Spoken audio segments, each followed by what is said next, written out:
ஓம் தத்புருஷாய வித்மகே வகரதுண்டாய தீமதன்னோ வந்தி பரசோதியா ஓம் பிரதேசராம் பிரபஞ்ச குசும் சாந்தம் சிவமதீனம் நித்தே ஓம் ஹரி ஆயத்த சோமய மங்களாய புதாயச்ச குரு சுக்ர சனிப்பீச்சராகவே கேது நமச்சிவாய நமச்சிவாய நமச்சிவாய. அனைவருக்கும் கோடான கோடி நமஸ்காரங்களை 18 சித்தர்களும் முனிவர்களும் உருவாக்கிய பிரம்மசக்தி சித்தர் வாக்கு ஜோதிடரை தெரிவித்துக் கொள்கிறேன். இது பிரம்மனால் படைக்கப்பட்ட ஜோதிட சாஸ்திரம் என்பதை ஒருபோதும் மறந்து விடாதீர்கள். நாம் நினைப்பதெல்லாம் நடப்பதில்லை. நம்ம என்னென்ன காரியங்கள் நினைக்கிறோமோ அது நடக்குமா, இது நடக்குமா, அப்ப எல்லாமே நம்ம நினைக்கிறதெல்லாம் நடக்குமா? அப்ப நீங்க நினைக்கக்கூடிய காரியங்கள், எடுத்த காரியங்கள் வெற்றி பெறுவதும் தோல்வி பெறுவதும் அந்த காரகத்துவம் வாய்ந்த கிரகங்களின் மூலமாகத்தான். ஒவ்வொரு மனிதனுடைய வெற்றி தோல்விகளும் கிரகங்களால் மட்டுமே நடக்கின்றது என்பதை ஒரு மாற்று கருத்தே கிடையாது. ஒருபோதும் மறந்து விடாதீர்கள். அதை கணித்து சொல்வதுதான் ஜோதிடருடைய கடமை. உங்கள் வாழ்க்கையில் எது, எங்கே வெற்றி, எங்கே தோல்வி என்பதை ஜோதிடர்கள் சரியாக கணித்து சொல்வதுதான் ஒரு முக்கிய விஷயம், முக்கியத்துவம் வாய்ந்தது. ஜோதிட சாஸ்திரம் என்பது ஒருபோதும் தப்புவதில்லை, தவறுவதில்லை. பிரம்மன் உங்களுக்குன்னு ஒரு விதியை எழுதியிருக்கார். இங்கே சொல்லப்படுகின்ற பலன்கள் பொது பலன்கள். மேசராசியா, மேசராசிக்கான கோடான கோடி பேருக்கு சொல்லப்படுகின்ற பொதுவான பலன்கள். இதுல பிரம்மன் உங்களுக்குன்னு ஒரு விதி, எனக்கு அது நடக்க மாட்டேங்குது, இது நடக்க மாட்டேங்குது, இந்த பிரச்சனை இருக்கு, அந்த பிரச்சனை இருக்கு, கல்யாணம் முடிய மாட்டேங்குது, குழந்தை இல்லை, இப்படின்ற பிரச்சனைகள் உங்களுக்குன்னு ஒரு தலையெழுத்து எழுதியிருப்பார். அது எப்பப்ப நடக்கும், அதுக்கு என்ன தசாபுத்தி, எந்த தசாபுத்தியில நடக்கும்ன்றத பிரம்மன் எழுதியிருப்பார். அதுக்காகத்தான் சுயஜாதத்தை பார்க்கணுன்றது. கீழே நம்பர் இருக்கு, நோட் பண்ணிக்கங்க. உங்களுக்குன்னு ஒரு நேரத்தை ஒதுக்குங்க, ஒரு அப்பாயின்மெண்ட் டயத்தை வாங்கிக்கிங்க, சரிங்களா? தெளிவாக பார்த்துக்கலாம். இப்போ என்ன பார்க்க போகிறோம்னா, இந்த மாத பலன்கள். இந்த மாத பலன் செப்டம்பர் மாதத்தில் என்னென்ன கிரகங்கள், என்னென்ன கிரக மாற்றங்கள் ஏற்பட்டிருக்கு, இந்த கிரக மாற்றத்தினால் என்னென்ன யோகங்கள் உங்களுக்கு கிடைக்க போகுது, உங்கள் குடும்பத்தில் என்ன நல்லது நடக்க போகுது, குடும்பத்துக்கு என்ன நல்லது நடக்க போகுது, உங்கள் வியாபாரம் எப்படி, உங்கள் செய்கின்ற தொழில் வியாபாரம் எப்படி விருத்தி அடைய போகுது, என்ன பாதிப்பில் இருந்தது, அந்த பாதிப்பிலிருந்து முன்னேற்றம் பெறுவதற்கான வழிகள் இருக்கா, கடன் பிரச்சனைகள்லாம் தீருமா, நல்ல வேலை வாய்ப்பு, நல்ல வேலை வாய்ப்பு, நல்ல உத்தியோக உயர்வு, நல்ல திருமணம் நடக்குமா, சொத்து வீடு கட்டலாமா, வீடு வாங்கலாமா, அனந்த பிரச்சனைகள் தீருமா, பிள்ளைகளுக்கு நல்லபடியாக கல்யாணம் முடியுமா, எத்தனையோ நாள் புத்திர பாக்கியம் இல்லா இருக்கு, இந்த புத்திர பாக்கியம் கிடைக்குமா, இப்படி பல விஷயங்கள். ஒவ்வொருவருக்கும் ஒவ்வொரு ராசிக்கும் என்னென்ன பிரச்சனைகள், அந்த பிரச்சனை கடந்த கால பிரச்சனைகள் என்ன, இப்போ என்ன நடந்துகிட்டு இருக்கு, இனிமேல் என்ன நடக்க போறது அப்படின்றத நம்ம தெளிவாகவே பார்க்க போறோம். சரியா? இப்போ மேசம் முதல் மீனம் வரை இந்த செப்டம்பர் மாத பலன்களை பார்ப்போம். செப்டம்பர் மாத பலன்கள் துலா ராசினியர்களே, உங்களை வாழ வைக்கக்கூடிய, தலை நிமிர்ந்து உருவாக்கக்கூடிய ஒரு செப்டம்பர் மாத பலன்கள்.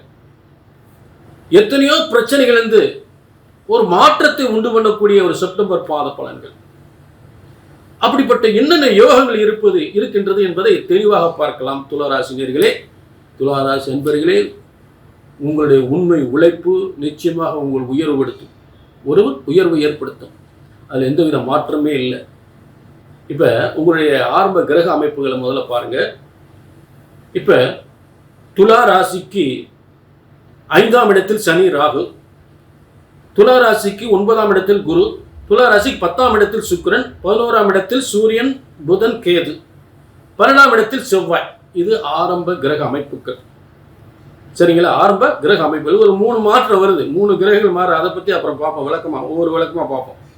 இப்போ முதல்ல இந்த கிரக அமைப்புகளில் ஒரு வாழ்க்கையில் ஒரு மனிதனுடைய ஜாதகங்களில் சிம்மத்திலோ, மேஷத்திலோ, சிம்மத்திலோ, தனுசிலோ, கும்பத்திலோ கிரகங்கள் வலிமையாக இருந்தால் மிக கண்டிப்பாக செல்வ யோகம், தொழில் யோகம், வருமான யோகம் நிச்சயம் ஏற்படும். அப்போ முதல் விஷயம், அப்போ துலா ராசிக்கு 5ஆம் இடம் பூர்வ புண்ணிய ஸ்தானம். அந்த பூர்வ புண்ணிய ஸ்தானம் கும்பராசி. அந்த கும்பராசியில பொதுவாகவே கிரகங்கள் இருந்தாலும் மிகப்பெரிய யோகம், மிகப்பெரிய செல்வ யோகம், பதவி யோகம், வருமானத்தில் முன்னேற்றம், வேறு இன ஜாதி மக்களால் முன்னேற்றம், வெளிநாட்டு தொழில்களால் முன்னேற்றம் என்று எல்லாமே சிறப்பு பெறக்கூடிய நிலை, பூர்வீகத்தால் நல்ல யோகங்கள் என்று சொல்லக்கூடிய ஒரு சிறப்பு அம்சங்கள் சனியராக இருக்கக்கூடிய நிலை. அடுத்து துலா ராசிக்கு பாக்கியஸ்தானத்தில், அதாவது 3, 6க்குரியவர் 9ஆம் இடத்தில் இருந்தால் உங்களுக்கு ஒரு பயணத்தினால் இடம் மாற்றத்தினால் ஒரு நல்ல முன்னேற்றங்கள் நிச்சயம். இடம் மாற்றம் கண்டிப்பாக பண்ணிக்கணும். துளாராசிக்காரர் ஒரு தொழில இடம் மாற்றம் பண்ணிக்கணும். ஏன்னா 3, 6க்குரியவர் 9க்கு வரும் பொழுது நிச்சயமா இடம் மாற்றம் பண்ணிக்கணும். ஏன்னா அங்கிருந்து உங்களுக்கு 3ஆம் இடத்தை பார்க்கிறார். 9ஆம் இடத்திலிருந்து 3ஆம் இடத்துல பார்க்கும் பொழுது நிச்சயமாக இடமாற்றத்தினால் வருமானத்தை நிச்சயமாக கொடுப்பார். பதவி இடமாற்றம், பதவி யோகம் நிச்சயமா நடக்கும். சரி, அடுத்து உங்களுக்கு துளாராசிக்கு அதிபதியும் 8ஆம் அதிபதியும் 10ஆம் இடத்தில் இருக்கக்கூடிய நிலை. இப்ப ஒரு 10ஆம் இடத்திற்கு லாபாதிபதி தான். 10ஆம் இடத்திற்கு 11ஆம் இடம் யாரு? இந்த 8ஆம் இட அதிபதி. 10க்கு 11ஆம் அதிபதி. 10ஆம் இடத்திற்கு 11ஆம் இடம் அப்படின்றது இந்த சுக்கிரன். அது உங்களுக்கு 8ஆம் இடம். அந்த 8ஆம் இடம் தொழிலுக்கு லாபாதிபதியா வராரு. தொழில் ஸ்தானத்துக்கு லாபாதிபதியே 10ஆம் இடத்துக்கு லாபாதிபதியே சுக்கிரன். அப்ப அவர் 8ஆம் இடம் பணவரஸ்தானம் வேற. அப்ப பணவரஸ்தானத்துக்குரியவன் 10ஆம் இடத்துல இருந்தா தொழில் மூலம் ராசியாதிபதி 10ஆம் இடத்துல உட்கார்றாரு. அப்ப பணவரஸ்தானம், பணம், வருமானம், முன்னேற்றம், பதவி முன்னேற்றம் நிச்சயமாக ஏற்படும். அதுல மாற்றம் இல்லை. மேலும் துலா ராசிக்கு 11ஆம் இடத்தில் சூரியன் புதன் கேது. அப்ப இந்த 11ஆம் இடத்தில் 9ஆம் அதிபதி 11ஆம் இடத்தில் இருந்தால் தந்தையின் மூலமோ செய்கின்ற தொழிலின் மூலமோ இல்லை நீண்ட தூர பயணத்தின் மூலமோ நல்ல யோகங்களை ஏற்படுத்தும், பதவி முன்னேற்றத்தை ஏற்படுத்தும், வருமானத்தை கொடுக்கும், லாபத்தை கொடுக்கும், அரசாங்கத்தால் நன்மைகளை கொடுக்கும், ஒரு அரசியலில் நல்ல நன்மையை கொடுக்கும். ஏன்னா 9ஆம் அதிபதி இல்லையா, பெரிய மனுஷருடைய ஆதரவு, அவர்களால் நன்மைகள், பெரிய பதவியில் இருக்கக்கூடியவர்களால் நல்ல நல்ல யோகங்கள், நல்ல ஆதரவுகள் இதெல்லாம் ஏற்படக்கூடிய நிலை இருக்கும். புரிஞ்சுட்டீங்களா? இது அடுத்து செவ்வாய் உங்களுக்கு 12ல் இருக்கார். 2, 7க்குரியவர் 12ல் இருந்தால் நிச்சயமாக கொஞ்சம் அலைச்சல் இருக்க தான் செய்யும். சிலருக்கு வெளிநாட்டு யோகம், பயண யோகம் அப்படின்ற நிலையில் எல்லாமே எளிதில் கிடைச்சிடாது. அதில் சில விஷயங்கள் சில பேருக்கு பயணங்களை கொடுக்கும், வருமானத்தை கொடுக்குறதுல. ஏன்னா 2, 7க்குரிய 12ஆம் இருந்தால் கொஞ்சம் பயணத்தின் மூலமாக வெளிநாட்டு யோகமும் நிச்சயமாக ஏற்படும். சரிங்களா? இது இந்த ஆவணி மாதத்தில் இருக்கக்கூடிய ஆவணியில் ஏற்படைய பாதி நாட்கள், இந்த செப்டம்பரில் ஆவணியில் பாதி நாட்கள். இந்த செப்டம்பரில் பார்த்தீங்கன்னா 13ஆம் தேதி, செப்டம்பரில் 13ஆம் தேதி 13/9/2025 முதல்ல ஒரு கிரக மாற்றம். புதனாகப்பட்டவன் உங்களுக்கு 9ஆம் அதிபதியாகி 12ஆம் இடத்துக்கு வரார். 12ஆம் இடத்தை பற்றி அடிக்கடி சொல்லிக்கிட்டு இருக்கேன். சொத்துக்கள், சுகங்கள், சொத்து சுகங்கள்ன்றோம்ல, 12ஆம் பொதுவாகவே சுகஸ்தானம் பேர். அயன சயன போக சுகம் அப்படின்னு சொல்லக்கூடியது. அப்ப எந்தெந்த வழியெல்லாம் இந்த சுகங்கள் கிடைக்கும்? அப்படியே 12ஆம் இடத்துல ஒரு நல்ல கிரகங்கள் வலிமையா இருந்தா பட்டு மெத்தை, ஊஞ்சல், இப்படிலாம் அப்படியே படுத்து உறங்கக்கூடிய யோகத்தை கொடுக்கக்கூடிய, சுகபோக வாழ்வை அனுபவிக்கக்கூடிய ஒரு யோகம். அப்போ 12ஆம் இடத்துல செல்வங்கள், சொத்துக்கள், பூமிகள், யோகங்கள், இப்படி எல்லாம் சிறப்பாக மகிழ்ச்சியாக சுகபோக வாழ்வை அனுபவிக்கக்கூடிய யோகம் நிச்சயமாக ஏற்படும். அப்போ 12ஆம் இடத்துக்கு வந்துடுறார். முதல்ல யாரு? புதன் 12ஆம் இடத்துல ஆட்சி வருகிறார். சுகபோக வாழ்வை அனுப்பி தரக்கூடிய சொத்துக்களோடு. சரி, அடுத்து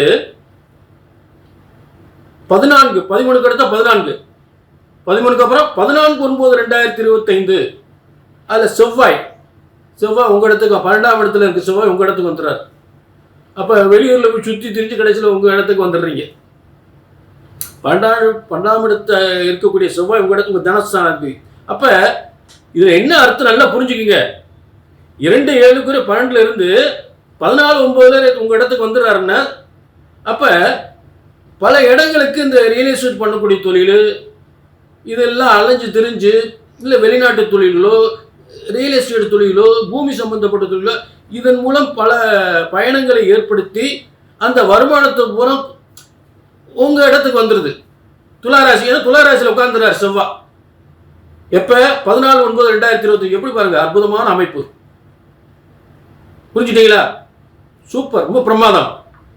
ஆக அடுத்ததாக 15-9-2025. இந்த 15-9-2025 சுக்கிரன் உங்களுக்கு உத்தியோகஸ்தானத்தோ தொழில் ஸ்தானத்தில் பதவி ஸ்தானத்தில் உட்காந்துறாரு.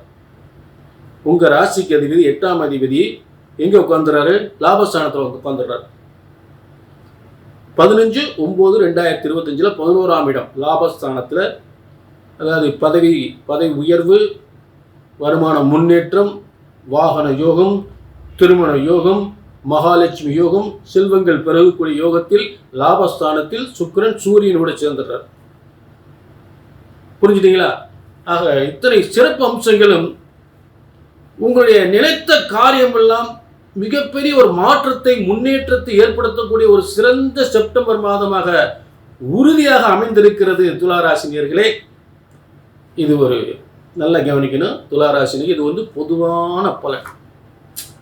சில பேருக்கு துளாராசிக்கு சில பேருக்கு ஒரு முக்கியமான பிரச்சனைகள், ஒரு இடையூறுகள், தொழில் வியாபாரங்கள், திருமண யோகங்கள் தடைபடுறது, சொத்து பிரச்சனைகள், ஏதாவது பிரச்சனை ஏற்படுறது, இல்லை பண வருமானத்தில் ஏதாவது கொடுக்கல் வாங்கல் பிரச்சனைகள், ஒரு பிஸ்னஸில் ஏற்பட்ட பிரச்சனைகள், ஏதாவது ஒரு பிரச்சனைகள் நடக்காமல் வேதனைப்பட்டுக்கிட்டே இருப்பீங்க. இது எப்போ நடக்கும் அப்படின்றத பிரம்ம உங்களுக்குன்னு ஒரு தலையெழுத்து எழுதியிருப்பார். எப்போ நடக்கும்ன்றத அதை என்ன செய்யணும், ஒரு அப்பாயின்மெண்ட், ஒரு நேரம் ஒதுக்கணும், தெளிவாக தெரிஞ்சுக்கணும். பார்க்குறது பெரிய விஷயம் இல்லை. நான் என்ன சொல்ல போகிறேன், ஜோதிட சாஸ்திரம் ஒருபோதும் தப்புவதில்லை, தவறுவதில்லை. ஒரு ஜோதிடத்தின் பலன் சொன்னது நடக்கலை, ஒரு ஜோசியர் சொன்னது நடக்கலை அப்படின்னா 2 காரணம். ஒன்று உங்கள் ஜாதகம் தப்பாக இருக்கணும், இல்லாட்டி ஜோசியர் தப்பாக இருக்கணும். இதுதான் உண்மை. ஆக என்னை பொறுத்தளவு உங்களுக்கு எதிர்காலத்தை தெளிவாக சொல்லக்கூடிய என்னுடைய கடமை. கீழே நம்பருக்கு குறிச்சிங்க, ஒரு அப்பாயின்மெண்ட் வாங்கிக்கோங்க. சரிங்களா? மீண்டும் ஒரு நல்ல நேரத்தில் நல்ல நிகழ்ச்சியில் உங்களை சந்திக்கும் வரை 18 சித்தர்கள் முனிவர்கள் உருவாக்கிய முறைப்படி பாலச்சித்தர் பாலஜனா. நன்றி, வணக்கம்.